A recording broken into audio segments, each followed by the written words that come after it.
Nous, population de Ngalel Nord Extension, Bango Sud de Saint-Louis, sommes réunis aujourd'hui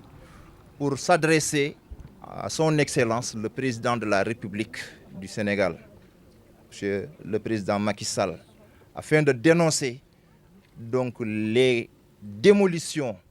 des 8, 9 et des 10-11 décembre 2019. Suite à ces démolitions, on nous avait fourni comme cause que l'État devait construire des travaux d'utilité publique dans ce site dénommé TF28BS. Il s'en est suivi que dans ces travaux d'utilité publique qui devaient tourner autour d'un plateau social, à savoir la construction d'un hôpital de 8 hectares, la construction d'une caserne des sapeurs-pompiers, d'une caserne du génie et d'une école de formation dans les métiers du pétrole et du gaz. Que, en dehors de l'école de formation dans les métiers du pétrole, toutes les autres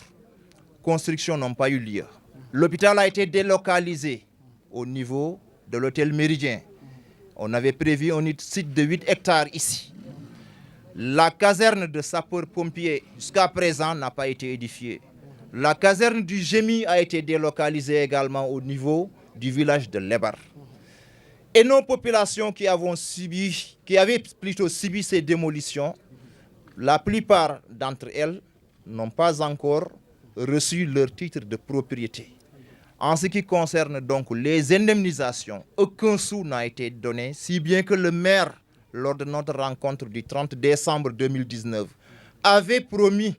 de tout faire afin que nos ayants droit puissent entrer dans leur dû.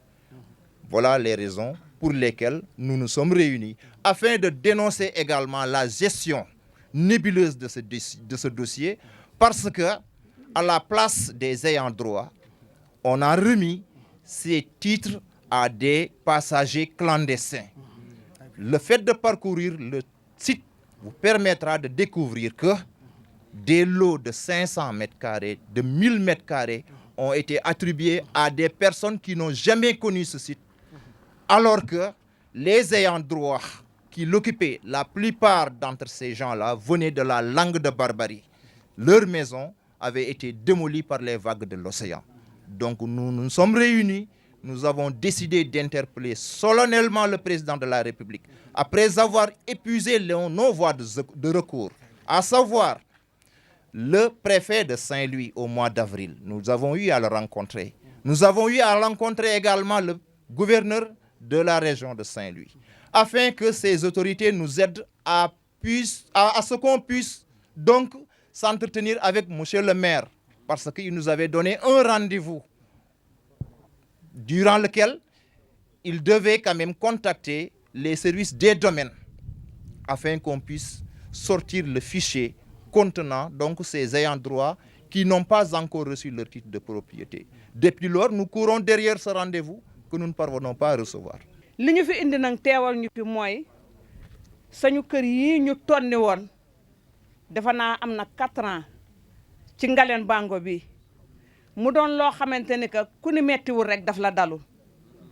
doon loo xamante ni que ñun ñi ngay xamante ni que bu ma kenn mere nag waaye nag kenn ku si nekk xam nga ñun dañu xaw a raciste si ñun waa langue de Barbarie te mu gën mettee ci ñun li mu gën a mettee ci ñun mooy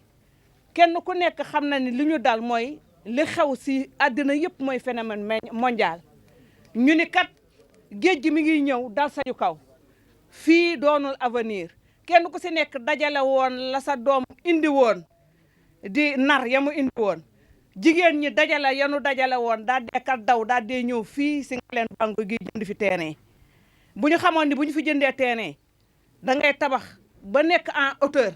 wala da ngay fondement ba nekk wala nga def air plus ñu ñëw rëjëxe ka daaneel ka duñu ko fi def de ndax amuñu lu ñuy sànni amuñu lu ñuy làq ndax nag bu ñu dawee foofu ñëw fii la ñu fi jotoon def ñu tonni ka noonu yóbbu ko neenu garawaay ba moo xam fañ ko yóbbu ñoo xam mu doon lu metti loo xam ne souvenir inoubliable kenn du ko fàtte ilaa yow mi diini doon na ma sax xaw metti bu ko kaneen defoon waaye dañu ni ki ko def le premier magistrat de la ville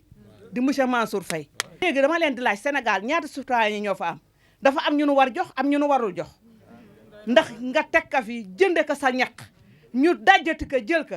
jox ko ay conseillers jox ko ñoo xamante ni que tey jii dañu ni dañ leen ko jox tey ñu commencé yëkkati élevé tabax waa kooku lii metti na wala mettiwul waa léegi ku ni waxuloo ku ni doo ko wax waxuñu ko nag ngir wut lu naqadi nit wala lu neex nit wala lu naqadi nit waaye tey dañu ko def mu doon noo xamante ni que ñaaw na metti na lool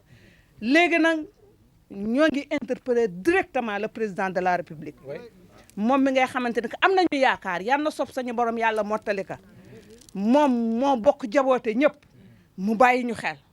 ndax itamit koo ñaan sañu borom ngaa ñaan waaye tey toll na foo xamante ni que tey yàllaa ko fi teg yàlla mi ko fi teg nag mu jàkkaarloo lii bu fekkee ne dégg ko woon wala gis ko woon tey naka dégg mu gis ko 4 ans yi ñoo ngi souffrir boo tëddee doo man nelaw ndax am na yoo xam ne bu jógee si doomu aadama yi foog day metti si yow. suñu naqar mooy maanaam ñun dañu amoon ay kër am fi ay terrain tabax suñu ay kër jël suñu doole suñu lépp suñu alal suñu lépp def ko suñu ay terrain ba ni xëyee suba dañ ñu indil ay programme ni ñoom dafa am ay programme ñuy programmé boo xam ni